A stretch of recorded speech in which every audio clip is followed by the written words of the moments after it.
शीशा ऐसे रख देते हैं तो हम दो हो गए ना।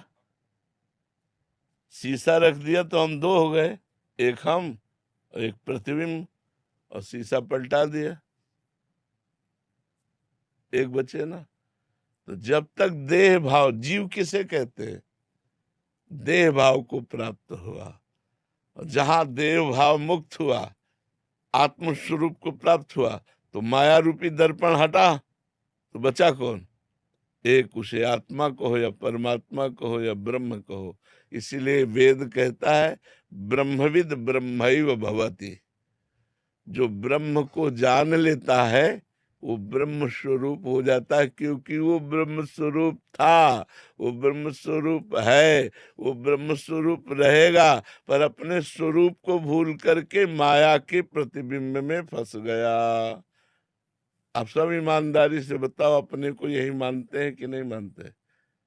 तो यही है प्रतिबिंब। ये हटा कि आप वही देखो। गोस्वामी जी बड़ी प्रवीणता से लिख रहे हैं, सोई जानहि जेहि देहु जनाई, जानत तुम्हि तुम्हि हुए जाई। हे प्रभु, जिसको आप जनाना चाहते हो वही जान पाता है, और जो आपको जान पाता है वो आपका स्वरूप हो जाता है, वो ब्रह्म स्वरूप हो जाता है।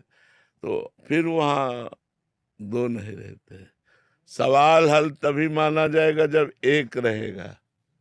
चाहे भक्ति से चलो, चाहे कर्म योग से चलो, चाहे अष्टांग योग से चलो, चाहे सांख्य योग से चलो, सवाल हल माना जाएगा जब एक, एको ब्रह्म द्वितीयो नास्ति। जब ये निर्णय तुम्हारा आएगा तो साधना सही है, अगर निर्णय में दो है तो साधना सही नहीं है। साधना का परिणाम एक ही है। सोहम या दासोहम, चाहे जिस मार्ग से चलो, दासोहम से चले तो कई बार सुना चुके हैं, ब्रह्म नहीं, माया नहीं, नहीं जीव नहीं काल, अपनी ही सुध ना रही, एक रहे हो। दासोहम में मैं का विस्मरण है, और सोहम में तू का विस्मरण है, और माया में मैं तू का स्मरण है। मैं तू, मैं और मोर तोर तय माया, और मैं शुद्ध मैं ब्रह्म, और मैं का विस्मरण शुद्ध केवल तू ही तू। जित देखता हो उस समय तू ही तू, तो यहां भी तू ही तू, बचा एक। मैं तू नहीं, जब तक मैं तू तब तक माया। भक्ति प्रारंभ होती है तो भेद से होती है, स्थिति जब होती है तो अभेद होती है। ज्ञान अभेद से ही प्रारंभ होता है, अभेद में स्थित होता है, और भक्ति भेद से प्रारंभ होती है, अभेद में स्थित हो जाती है। बस समझ में आ रही? हमारे जैसे निकुंज में जाते हैं, जैसे निकुंज में जाते हैं, तो हाँ सेवा करते ठाकुर जी की, हाँ। वो तो फिर दो अलग ही हो गए ना। जीव होके जाते हैं क्या? नहीं, वो तो उस समय की स्थिति को तुम जानते हो क्या? एक वृंदावन, एक प्रेम, सहचरी का स्वरूप प्रेम, प्रिया प्रीतम का स्वरूप प्रेम। मैं श्यामा श्याम की सेवा कर रही हूं, ये भाव नहीं रहता। सेवा हो रही केवल श्यामा श्याम, मन श्यामा श्याम, बुद्धि श्यामा श्याम, तन श्यामा श्याम, रोम रोम श्यामा श्याम। मैं खो गया, केवल श्यामा श्याम है। तभी तो कहते जब तक स्थिति नहीं तब तक बुद्धि से आकलन नहीं किया जा सकता है। बुद्धि एक सीमित प्राकृतिक है, और प्रभु की लीला चिदानंदमयी है, तो प्राकृतिक बुद्धि चिदानंद का कैसे अनुमान कर सकती है? वो तो जब उसमें प्रवेश पावे तब बात समझ में आएगी ना।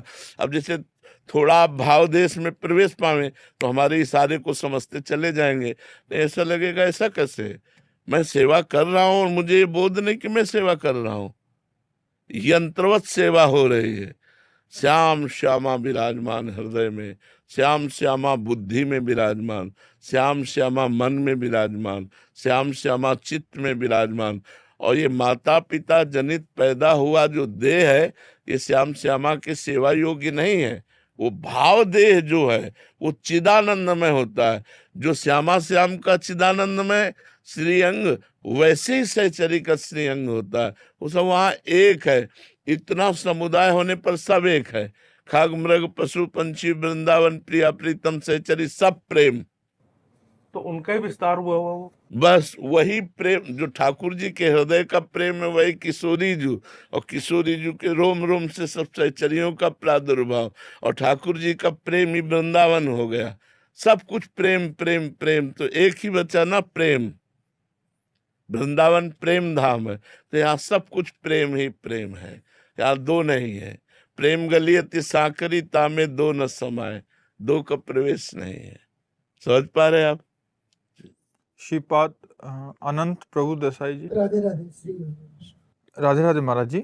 महाराज जी 3 साल से यूट्यूब के माध्यम से आपसे जुड़ा हूँ।